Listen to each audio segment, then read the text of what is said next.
नारायणाय विद्महे वासुदेवाय धीमहि तन्नो विष्णु प्रचोदयात्। सत्य सनातन धर्म यूट्यूब चैनल पर आप सभी का स्वागत है। आइए सुनते हैं वैशाख मास के महत्व की कथा। संग मुनि कहने लगे कि हे व्याघ्र, जो व्यक्ति वैशाख के महीने में दान पुण्य करता है उसे अनंत गुना फल की प्राप्ति होती है। हे व्याघ्र, जो भी सच्चे मन से भगवान विष्णु की पूजा करते हैं और दान पुण्य करते हैं उनके फल को कोई नहीं कह सकता। बावड़ी बनवाना, सरोवर बनवाना, मार्ग में छाया करना, प्याऊ लगवाना, सुपात्रों को दान देना, छतरी जूता खड़ाऊं, ये सभी दान करना बहुत ही शुभ है। जो भी सामर्थ्य हो, जैसा भी सामर्थ्य हो, दान पुण्य अवश्य करना चाहिए। दही और अन्न से प्रत्येश्वरों की तृप्ति होती है। अक्षय से गुरु और विष्णु भगवान की प्रसन्न होते हैं। शक्ति के अनुसार गोदान कर वैकुंठ की प्राप्ति के निमित्त भगवान विष्णु से प्रार्थना करें। ऐसा करने से सब पापों से छूटकर 100 कुलों का उद्धार कर सूर्य मंडप को वेद विष्णु के परम धाम को जाता है। जब श्रुतदेव जी वैशाख मास के धर्मों की कथा कह रहे थे, इतने में ही वहाँ पंचसाक्षी वृक्ष पृथ्वी पर गिर पड़ा और उस वृक्ष की कोटर में से एक बड़ा भयंकर सर्प तत्काल पाप रूपी देह का त्याग कर हाथ जोड़कर सिर झुकाकर बैठ गया। तब श्रुतदेव जी कहने लगे कि शंख मुनि और व्याघ्र दोनों बड़े विस्मित हुए। तब शंख मुनि ने पूछा कि तुम कौन हो और तुम्हारी दशा कैसे हुई? हे सौम्य, किस कर्म से तेरी ऐसी शुभ बुद्धि हो गई और अकस्मात तेरी मुक्ति कैसे हो गई? यह सब हमें बताओ। शंख मुनि के इस प्रकार पूछने पर वह दंडवत कर पृथ्वी पर गिरे सिर झुकाकर हाथ जोड़कर कहने लगा, मैं प्रयागराज का निवासी कुशीद मुनि का पुत्र, ब्राह्मण रूप यौवन विद्या में बढ़ा चढ़ाकर बहुत बोलने वाला था। हे ऋषिवर, मैं ब्राह्मण था और अपने यौवन के मद में अंधा था। धर्मान तथा सदा मद से गर्वित रहता था। मेरा नाम रोचन था। आसन, शयन, निंद्रा, लोकाचार, ब्याज लेना, यही मेरा व्यापार था। मेरी किसी पर श्रद्धा नहीं थी। इस तरह से मेरा बहुत समय नष्ट हो गया। वैशाख मास के महीने में जयंत नाम के ब्राह्मण भगवान के प्यारे वैशाख मास के धर्म की कथा सुनाया करते थे, जहाँ चारों वर्णों के हजारों स्त्री पुरुष प्रातःकाल स्नान व मधुसूदन भगवान का पूजन कर कथा सुनते थे। मैं उस सभा में पगड़ी पहन पान चबा वहाँ का कौतुक देखने को जाया करता था। वहाँ जाकर कभी हंसता, कभी निंदा करता। ऐसी लोक बातों से सब श्रद्धालुओं का मन चलायमान हो जाता था। उसी दोष के कारण मेरी बुद्धि नष्ट हो गई, आयु क्षीण हो गई और 14 मनंतर तक भयंकर नरक में रहा। 84 लाख योनि भोगकर अब मैं इस विशाल वृक्ष की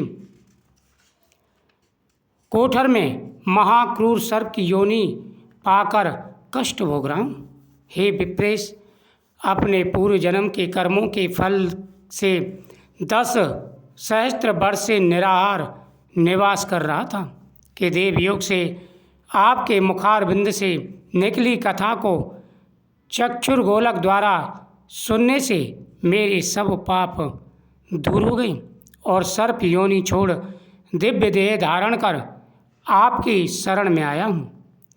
मैंने तो कहीं कोई उपकार नहीं किया, फिर सज्जनों का संग कैसे हुआ?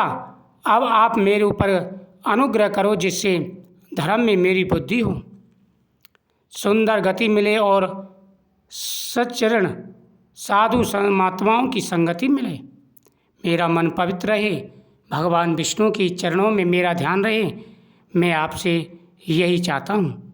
हे ऋषिवर, ऋषि मुनि तो दूसरों की पीड़ा दूर करने के लिए ही होते हैं, सभी के ऊपर कृपा बरसाते हैं। इसलिए हे ऋषिवर, आप कृपा करें। इस प्रकार अनेकों स्तुति कर हाथ जोड़ सिर झुका हुआ मुनीश्वर के आगे चुपचाप खड़ा रहा। शंख मुनि ने प्रेम से में भर उसको दोनों हाथों से उठाया और उस पर अनुग्रह कर भावी वृतांत कहने लगे। हे द्विज, वैशाख मास और विष्णु भगवान का महत्व श्रवण करने से तेरे सब पाप नष्ट हो गए हैं। तू क्रम से अतिवाहक लोकों को जाकर फिर दशाण देश में ब्राह्मण के घर जन्म लेगा। वेद शर्मा नाम से प्रसिद्ध होकर सब विद्याओं में विशारद होगा। प्रत्येक जन्म में तेरी अत्यंत जाति श्रीमती होगी। निद्वंद निष्प्रत गुरु भक्त और जितेंद्रिय होकर उस जन्म में तू सदा विष्णु भगवान की कथा में तत्पर रहेगा और वैशाख के विषय के अपधर्म करेगा।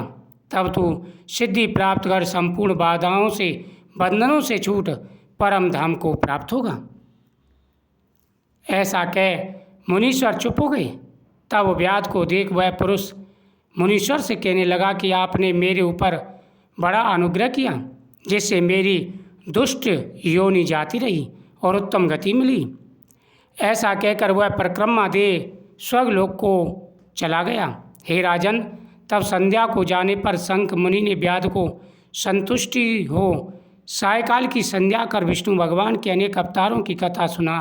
रात्रि के शेष भाग को व्यतीत कर ब्रह्म मुहूर्त में नित्य कर्मों से निश्चित हो प्रसन्न मन से व्याघ को बुला उसके सिर पर हाथ रख राम ये 2 अक्षर का मंत्र जाप करने और मरण पर्यंत इन्हीं धर्मों के करने का उपदेश दिया और वहाँ की इससे तेरा जन्म वाल्मीकि ऋषि के कुल में होगा और तू वाल्मीकि नाम से इस लोक में प्रसिद्ध होगा।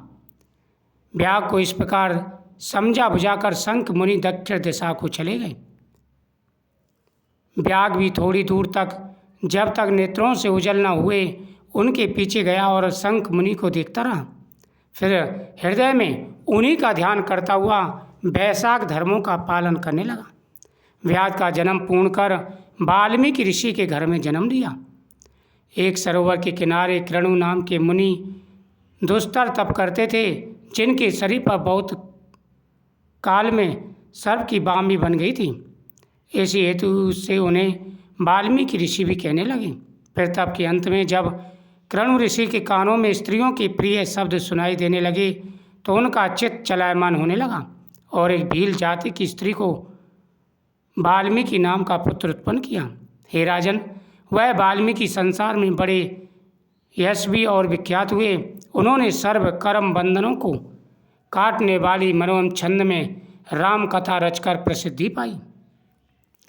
सुखदेव बोले, इसी प्रकार वैशाख मास में व्याघ के सिर पर जूता दान करने से दुर्लभ ऋषित्व प्राप्त हुआ और जो कोई इस पापनाशक कथा को सुनता है उसके सारे पापों का नाश हो जाता है, उसे मोक्ष प्राप्त होता है, जन्म जन्मांतर के पाप नष्ट हो जाते हैं।